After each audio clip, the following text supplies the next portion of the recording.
comme Gaïa. Est-ce que vous me connaissez?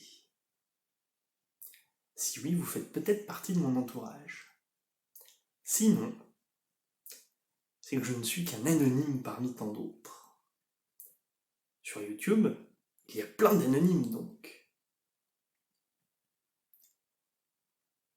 Mais si vous ne me connaissez pas, est-ce que vous vous connaissez vous-même?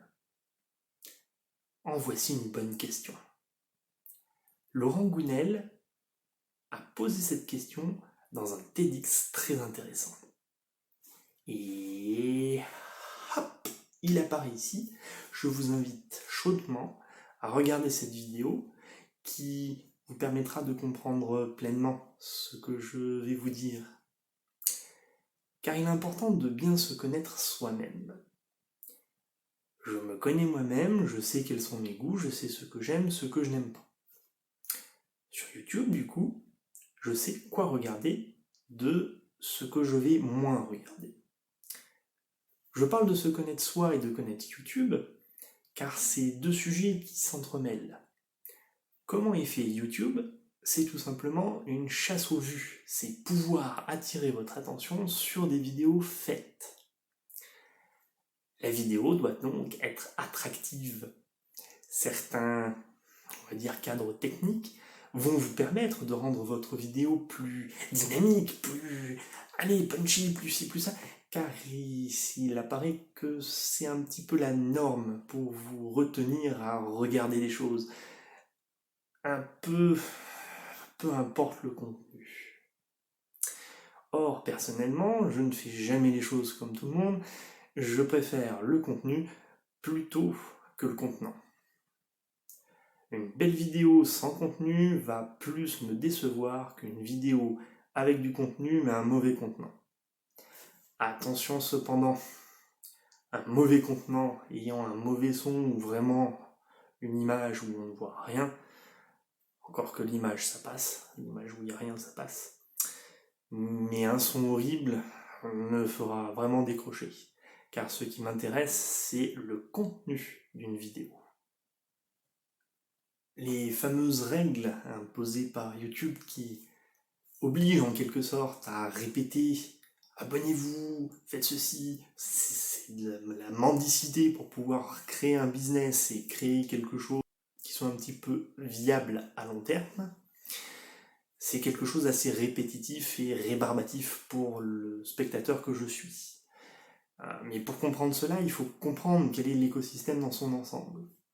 Et c'est au travers de petites vidéos, ce qu'on appelle face à la caméra, en anglais facecam, que je vais vous proposer ce genre de format qui va être un regard analytique sur tout ce qui est... quelle est la place du spectateur dans YouTube.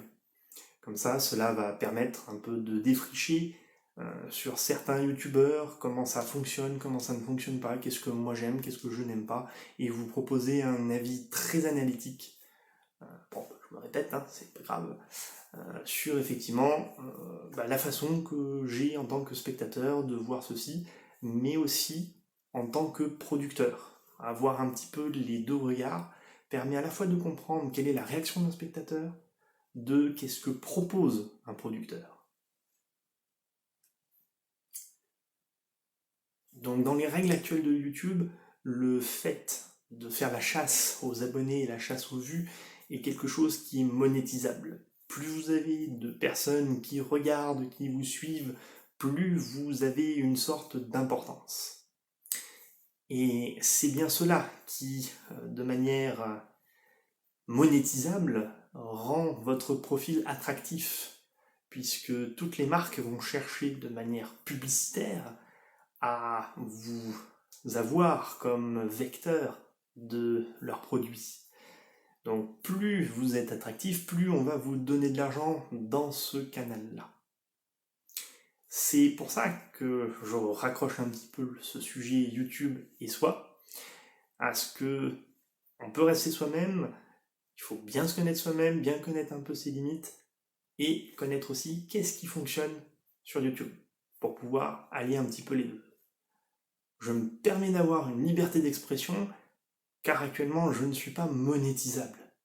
Donc je me fiche un petit peu de l'avis de qui que ce soit, je vous propose mon propre avis qui effectivement fait fi de tout. Et tout ceci, c'est tout simplement pour vous dire que plus vous allez encourager des youtubeurs qui font des vidéos très épileptiques, ce que personnellement je n'apprécie pas, plus vous allez encourager ce genre de vidéos à se propager et à être. À voir pourquoi vous aimez effectivement ce genre de vidéos.